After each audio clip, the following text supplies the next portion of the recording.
एक ससुर का पश्चाताप। आज फिर बेटे ने धक्का दे दिया था। घर में उस वक्त कोई न था। पिता के कहरा का उस पर कोई असर न था। असर होता भी तो कैसे, वह तो बरसों पूर्व नशे की काली दुनिया में खो चुका था। वो तो नौकर बाजार से सब्जी लेकर लौटा तो उन्हें जमीन पर पड़े देखकर एम्बुलेंस मंगवाया। डॉक्टर के बहुत पूछने पर भी वह असलियत कह न सके। उन्हें कुछ दिनों तक नर्सिंग होम में ही रहना था। 70 की उम्र में हड्डियां कब आसानी से जुड़ती है। अपने ही पुत्र के किए पर आंखें नम थी और दिल भरा भरा सा था। दोपहर में बहू स्कूल से लौटते वक्त सास को पार्लर से लेती हुई घर आई, तब उसे घर की दुर्घटनाओं के विषय में पता लगा।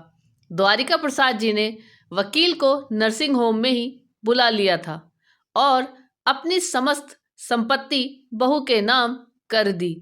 इस बात का पता लगते ही धर्मपत्नी आशा जी आग बबूला हो उठी। मेरे जीते जी इस सारी संपत्ति का मालिकाना हक बहू को देने का मतलब, हम बूढ़े और कमजोर हो गए। विकास हमसे सारी संपत्ति जब्त कर बर्बाद कर देगा। बहू के नाम पर कर दिया। कम से कम पोते पोतियों की पढ़ाई लिखाई सही तरह से चलेगी। ये सब तो मैं अपने हाथों ही करवा देती। तुम क्या करवाती जो आज तक उसे सुधार तक ना सकी। हमेशा की तुम्हारे लाड़ प्यार ने उसे बिगाड़ा ही है। जब पहली बार सिगरेट पिया तब थप्पड़ ना जड़ सकी।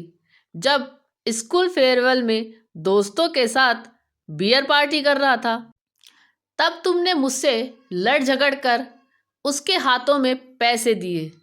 उन्हीं अमीरजादों के साथ जब ड्रग्स लेने लगा, तब भी तुम्हारी ममता अंधी रही। आंखों पर गांधारी के समान पट्टी बांधकर उसे बर्बाद होता देखती रही। बेटे के गलत परिवेश के लिए पत्नी को दोषी मानते थे। मन खिन्न था। आज सारी भड़ास निकाल रहे थे। आपने कौन सा ध्यान दे दिया। आप भी तो पैसे बनाने की धुन में घर से बाहर रहे। मैं अकेली जवान बेटे को कितना संभालती। काम कर रहा था, धन संग्रह कर रहा था, पर अब जान गया हूं कि पूत सपूत तो क्यों धन संचय और पूत कपूत तो क्यों धन संचय। दोनों ही हालातों में ये धन बेकार है। इसलिए अब इसे नेक कर्म में लगाना चाहता हूं। मैंने सोचा था शादी के बाद सुधर जाएगा, तभी अपने बेरोजगार नशेड़ी बेटी के लिए एक अच्छी लड़की का जीवन बर्बाद कर दिया। तुम्हारे बिगड़े लाडले को जब मैं रिहैब सेंटर में छोड़ने गया, तो पीछे से तुमने किसी शरीफ परिवार की लड़की देख उसका ब्याह तय कर दिया और अपने पक्ष में यह दलील देती रही कि शादी के बाद तो अच्छे अच्छे सुधर जाते हैं। वह भी तो इसे सुधार ना सकी। मेरे ही बच्चे के सब दुश्मन बने हुए हैं। जो भी दिल में आए कीजिए बोलकर वह सुबकने लगी। विकास की गलतियों पर पर्दा मत डालो। उस पर से मेरा भरोसा जाता रहा। अच्छा है कि बहू सरकारी अफसर है। उसके साथ उसके बॉडीगार्ड्स रहते हैं। उससे ये कोई बदतमीजी नहीं कर पाएगा। अब सही समय आ गया है कि फिर से उसे रिहैब सेंटर में भेज दिया जाए। मकानों से जो किराया आ रहा है, बहू उससे बच्चों की पढ़ाई व विवाह भी अच्छी तरह संभाल लेगी। क्या आप भी कुछ भी बोल रहे हो? मेरे लिए कुछ नहीं रखेंगे? मेरा पेंशन तुम्हारे खाने पहनने व पार्लर के लिए काफ़ी होगा। थोड़ी शर्म करो आशा। एक लड़की क्या क्या ख्वाब लेकर ससुराल आती है। हमने शिप्रा को क्या दिया?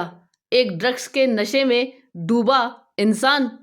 अब तुम्हारी यही सजा है कि तुम बहू को संपत्ति का एकाधिकार दे दो। क्रोध से आशा जी तिलमिला उठी और तड़ाक, ये क्या! उन्होंने बहू पर हाथ उठा दिया। सभी सन्न रह गए। एक बार की बहू को विश्वास ही नहीं हुआ कि ये हाथ उस पर उठे थे। चुपचाप कमरे से निकल सरकारी आवास पर जाने के लिए सामान पैक करने लगी। जब तक सब रोकते उसने घर छोड़ दिया था। आशा जी ने सपने में भी ना सोचा कि गलत है, सही ढंग से जमा राशि इस तरह उनके हाथ से निकल जाएगी। हार कर आशा जी ने शिप्रा के आगे हाथ पांव जोड़े और उसे मना कर घर ले आई। बेटे के अंदर भी बहू के लिए सम्मान था, क्योंकि जेब खर्च अब वही देने लगी थी। सास ससुर भी कुछ सुरक्षित महसूस करने लगे थे। अब पैसों के लिए विकास ने उन्हें परेशान करना छोड़ दिया था। उसे यह विश्वास हो गया था कि जो मेरी पत्नी का है वह मेरा ही है। यह वसीयत ना था, बल्कि एक ससुर का पश्चाताप था। एक पढ़ी लड़की को अपने नालायक बेटे से विवाह कराने के उपरांत उनकी आत्मा उन्हें धिक्कारती रही थी, जिसके कारण वह इस नतीजे पर पहुंचे थे। अब घर में सब कुछ तो नहीं बदला था, पर एक ससुर की आत्मा को कुछ हद तक शांति मिली थी। उनके हाथों हुए अपराध की कोई माफी नहीं थी, पर वह तड़प जो बहू के निर्दोष चेहरे को देखकर उठती थी, उन्हें ग्लानि में डुबोती थी। वह शांत हो गई थी। विकास को रिहैब सेंटर भेज दिया गया और शिप्रा अपने सास ससुर की बेटी बन आजीवन उनकी सेवा करती रही। आपको ये कहानी कैसी लगी, यह कमेंट करके जरूर बताइएगा। चैनल पे नए हो तो सब्सक्राइब जरूर कीजिएगा। धन्यवाद।